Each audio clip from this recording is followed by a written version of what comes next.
The original Porky's film was about one man overcoming his anti-Semitism. While curing that, they took breaks to look at women in the shower.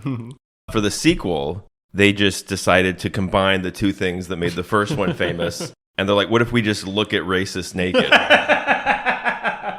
What was girls showering in the second film, they replaced that with the nudity of the Ku Klux Klan. This is them not understanding what made the first one a hit. They're like, nudity? Racism? It's time to pull down the pants of racism and take a good long look into the sad, flaccid penis of man's inhumanity toward man. So this is Porky's 2 the next day. None of the women are really characters in the first one, but then at the end of the first one, Wendy has sex with Pee-wee. So then Wendy actually is a big character in the second movie. The big thing in this movie is they're putting on a Shakespeare festival. The racists are going to try to shut down Shakespeare. Okay. They're like, we're doing art. It's almost like the second movie is defending the first movie. Okay. It's them going like, we're doing art. The first movie was essentially Shakespeare. Yeah. And they tried to shut it down by saying it was horny trash. I guess they're saying if you didn't like Porky's 1, you're a racist. All right. And you're a religious fanatic. Religious fanatics and the Ku Klux Klan try to shut down the beautiful art that was the original Porky's film. Where's the Klan stand on watching women shower? They're really dressed like guys who are looking at stuff they shouldn't. Do you think one guy's like, no, I just dress up like this. I'm a pervert. Wait, does my pervert outfit make me look like I'm in the goddamn Klan? Really? A pervert would be like, no, I wear sheets so I can fuck wherever I go. So Billy wants to be an actor. He's one of the main guys. And they're making fun of Billy for being in the play. And Pee-wee's mom is the drama teacher. So he's in the play. John Henry shows up. He's a Seminole. I guess that's a tribe in Florida. He says to Billy, tell him I'll be in the play. And then everyone decides they want to be in the play too. They're practicing their Shakespeare festival. And in comes the Reverend Bubba Flavor. And he's like, Shakespeare is filth, filthy filth, and we're shutting you down.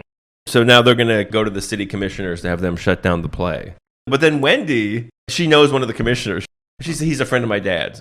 So then they go to Commissioner Gephardt. And they're like, Commissioner Gephardt, please help us. You know Wendy's father. He's like, don't worry, kids. I'm going to take care of this for you. So now there's a press conference.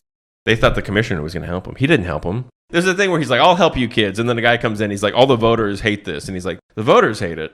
Fuck those kids, I guess. This is the axis of evil who is trying to take down the gang at Porky's. It's Beulah Ballbreaker, the girls' high school PE teacher, and the Reverend Flava. And they're like, we want to shut this down. And then a guy from the Klan just shows up and he's like, I also want to shut this down. They're mad because John Henry is in the play.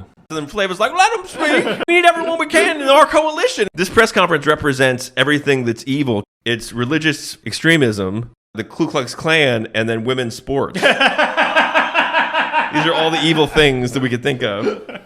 Bubba Flava, he's like, we're going to have a big rally tomorrow for churchgoers and Christians in favor of moral decency. And this is when the gang realizes that Commissioner Gephardt's betrayed them. The city is closing down their play. But then also, Gephardt's into Wendy. He's like, don't worry, I'm on your side. He's like, Wendy, go to dinner with me and we can talk this out. So she's like, oh, I'll go on a date with him. A date of revenge.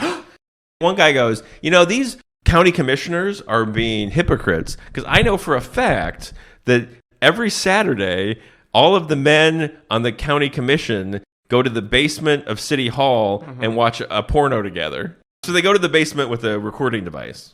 They're like heckling it, and they're recording their heckles, going like, I can't believe we're all here together, the county commission, watching pornography. Holy shit, look at that dick.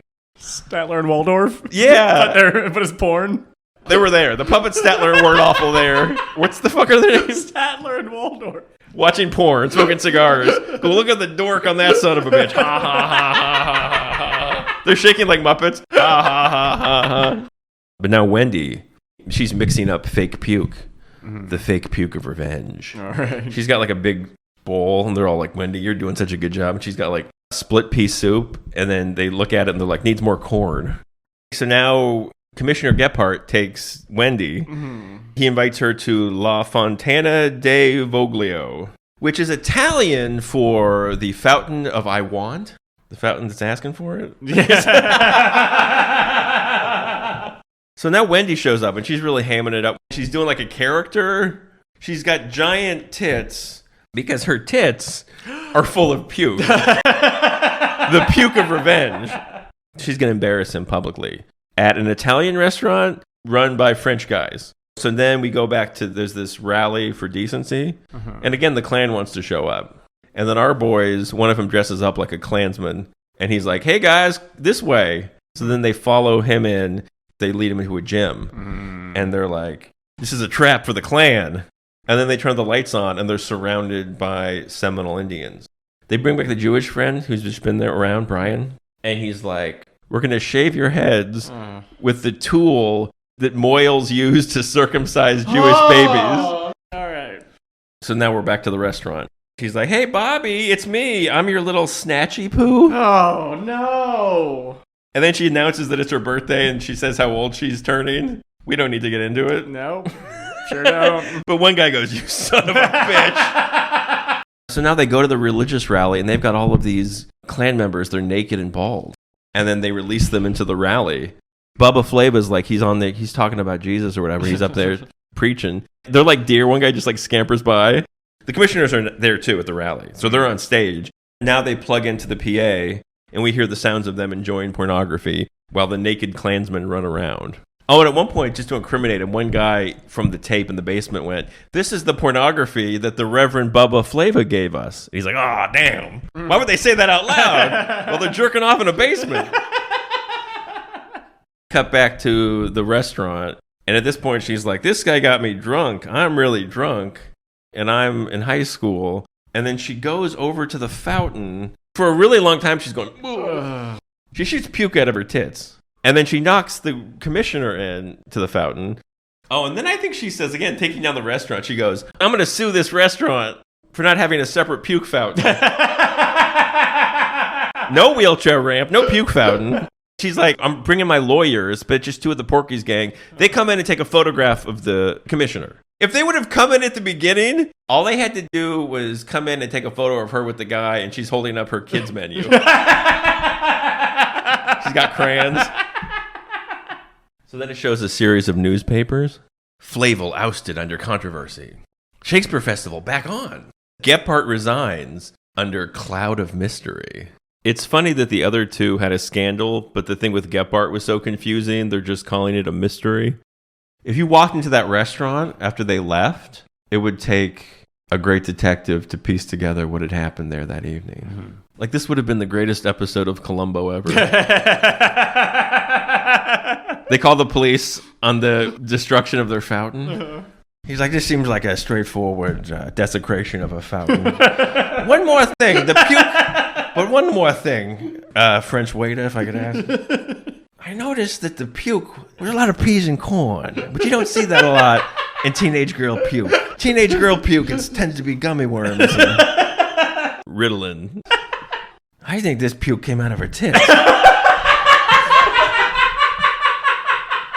Go with me here. Did she come in with two tits? But leave with one big tit? I think this girl was puking out of her tits to fight racism. And when I think of the likes of the Ku Klux Klan, my tits want to puke. They really show a lot of old men's dicks at the end of this movie. The gumption to be like a 75-year-old actor and be like, you want me to be a naked racist in your movie? You betcha. All of the old men who showed their dicks as Klansmen did not go on to do anything else. Kim Cattrall was on Howard Stern at one point, and she was like, after I was in Porky's 1, it was hard for me to get serious roles. And do you think the naked Klansman was like, oh, have you been having problems? You know who's not one of the gals on Sex and the City? The naked old racist. They're like, oh, naked old racist. He's like, dating in New York City's hard, huh? It's hard balancing career and a love life when you're a naked old racist in New York City. The past was doing its best. That's the theme song. Leave them alone. Leave them alone. Leave them alone. They were doing their best.